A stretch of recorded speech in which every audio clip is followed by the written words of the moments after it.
खबर समय जगत में आपका स्वागत है। मैं हूं जितेंद्र जैन। आइए नजर डालते हैं आज की कुछ मुख्य खबरों। देश भर में सोमवार से यानी 1 जुलाई से 3 नए कानून भारतीय न्याय संहिता, भारतीय नागरिक सुरक्षा संहिता और भारतीय साक्ष्य अधिनियम लागू हो गए हैं। इन नवीन आपराधिक अधिनियम 2023 के धार जिले में सुचारू रूप से क्रियान्वयन करने पुलिस हेतु पुलिस अधीक्षक मनोज कुमार सिंह के नेतृत्व में जिले में समस्त थाने पर नए कानून से जनता को जागरूक करने जन संवाद कार्यक्रम आयोजित किए गए। जनप्रतिनिधि, बुद्धिजीवी, पत्रकार, अभिभाषक, गणमान्य नागरिक उपस्थित हुए। इसी कड़ी में धार कोतवाली थाना परिसर में कोतवाली थाना प्रभारी समीर पाटीदार ने नए कानून के बारे में जानकारी देते हुए बताया कि भारतीय दंड संहिता 1860 को अब भारतीय न्याय संहिता 2023 एवं भारतीय दंड संहिता 1973 को भारतीय नागरिक सुरक्षा संहिता में तब्दील कर दिया गया। उन्होंने बताया कि गंभीर घटना के साक्षीगणों के बयानों की वीडियो रिकॉर्डिंग भी होगी। अब फरियादी भारतीय नागरिक सुरक्षा संहिता में घर बैठे ऑनलाइन शिकायत FIR कर सकेंगे। 3 से 7 साल की सजा के केस में 14 दिन में जांच पूरी करके FIR दर्ज की जाएगी। नए कानून में समय सीमा में FIR दर्ज करना और उसे कोर्ट तक पहुंचाना सुनिश्चित किया गया है। 60 दिन में पुलिस को अदालत में चालान पेश करना होगा। यदि कोई अपराधी घटना कर फरार हो गया है और वह कोर्ट में पेशी पर भी नहीं आता तो फिर ही उसका केस चलता रहेगा। दोषी पाए जाने पर सजा भी होगी। मॉब लिंचिंग के मामले में अपराधों को आजीवन कारावास और मॉब लिंचिंग के मामले में अपराधी को आजीवन कारावास या मृत्युदंड का भी नए कानून में प्रावधान किया गया। लिंचिंग की धारा जो रेगुलर होती थी उसको अलग धाराओं में वर्णित किया गया है। डॉक्टरों से जो लापरवाही होती थी उसको एक्सीडेंट वाली जो धाराएं लगती थी, जो संयम धाराएं होती थी उपेक्षा वाली, उसको चेंज करके अलग धाराओं में वर्णित किया गया है।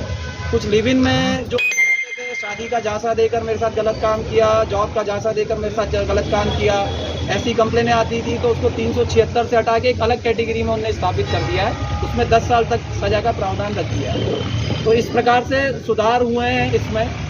और साथ ही साथ सुधार के साथ साथ हमको भी बाउंड किया है कि आपको कितने दिन में चालान पेश करना है, न्यायालय में कितने दिन में विचारण हो पाएगा और न्यायालय में क्या क्या सबूत के तौर पे वो उसको एक्सेप्ट करेगा। वीडियो रिकॉर्डिंग, CD को मोबाइल से हमने जो वीडियो रिकॉर्डिंग करी, CD उपलब्ध करी है, वहाँ पलट नहीं सकते, वो वीडियो रिकॉर्डिंग उसकी है। तो ये सारी चीज़ें इसमें सम्मिलित की गई है जो कहीं ना कहीं अपराध को कम करेगी और लोगों में न्याय के प्रति विश्वास जगाएगी।